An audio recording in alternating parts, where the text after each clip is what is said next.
আসসালামু আলাইকুম। আমি রাফিকুল রনি, কলা বাগানে গাছের মাইজে বীজ দেওয়া হচ্ছে।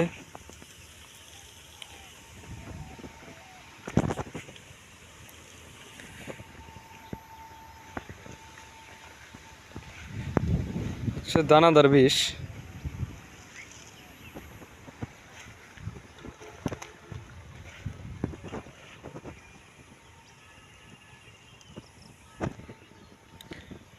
এটা দিলে এটার কাজ হচ্ছে মূলত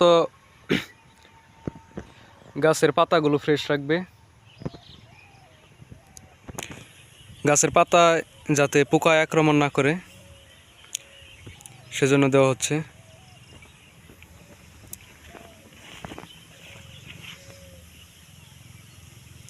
খুবই অল্প পরিমাণে।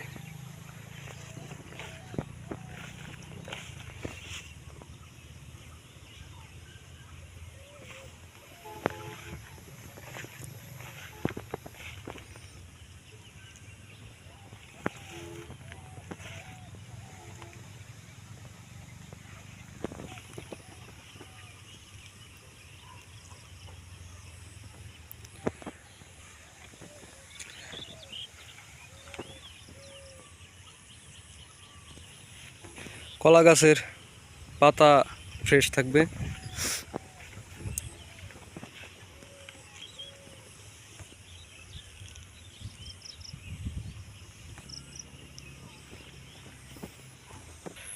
ঘাসের স্প্রে করা হয়েছে, আরেকবার করতে হবে।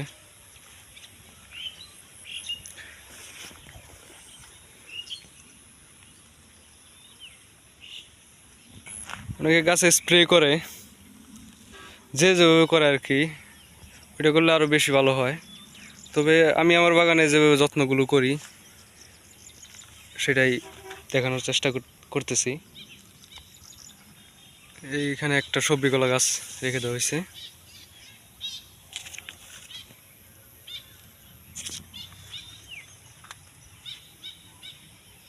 এটা মূলত আমার আগে সবজি কলা বাগান ছিল, তারপর এটাতে নতুন করে সাগর কলার চারা লাগানো হয়েছে।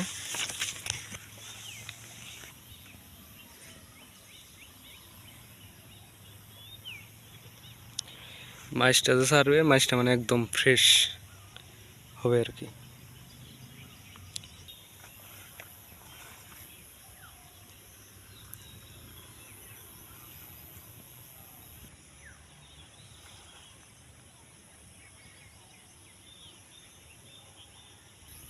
পোকা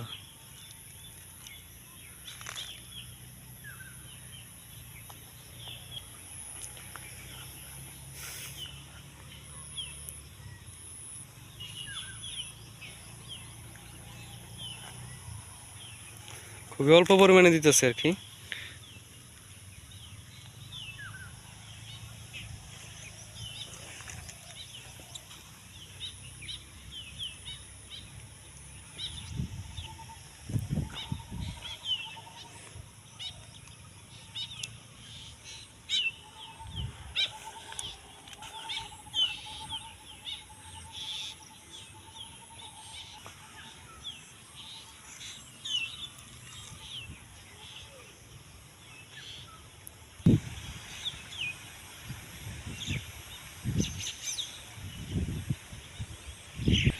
বাগান করতে এক ধরনের একটা ভালো লাগা কাজ করে।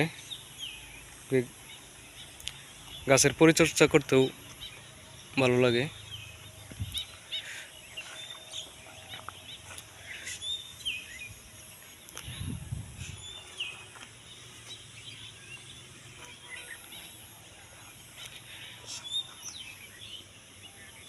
প্রত্যেকটা গাছেই দিয়ে দিচ্ছি। আজকে দিলে আবার আজ থেকে 15 দিন কি 20 দিন পরে আবার দিব।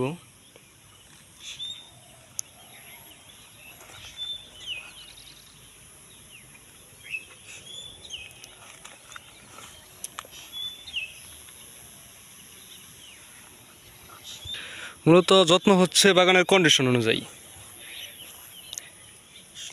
এক এক বাগানে এক এক ধরনের কন্ডিশন থাকে, সে অনুযায়ী যত্ন করে যেতে হবে।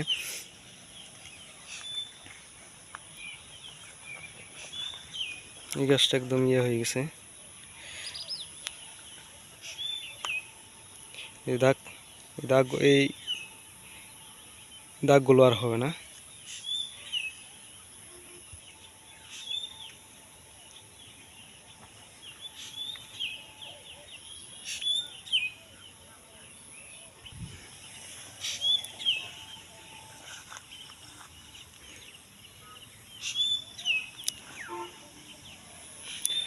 আবার কিছুদিন পর গাছগুলো আর একটু বড় হইলে মানে সার দিতে হবে।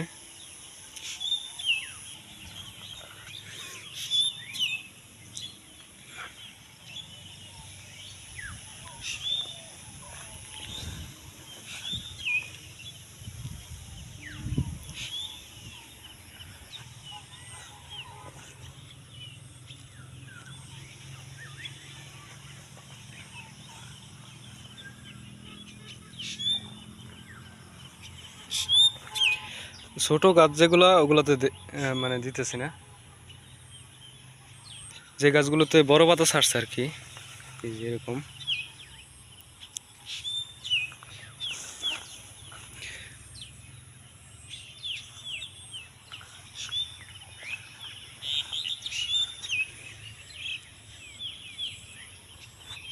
মূলত হচ্ছে সবজিগুলো গাছ তো দিয়ে দিলাম।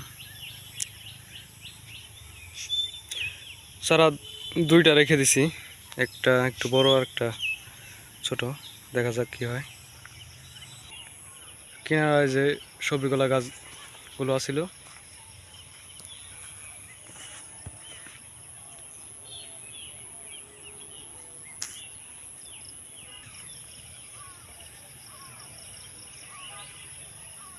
আলহামদুলিল্লাহ।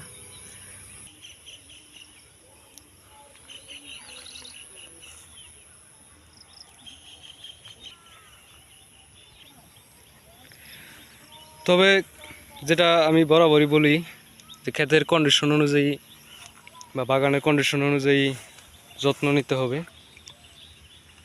তো অনেকে স্প্রে করে, আবার অনেকে এরকম পাতার ইয়া না করলেও চলে। যেহেতু আমার বাগানে একটু ঘাসের ইয়াটা বেশি, সেজন্য যাতে পাতায় পোকায় আক্রমণটা না করে সেজন্য ডোকায় দানাদার দিয়ে দিচ্ছি।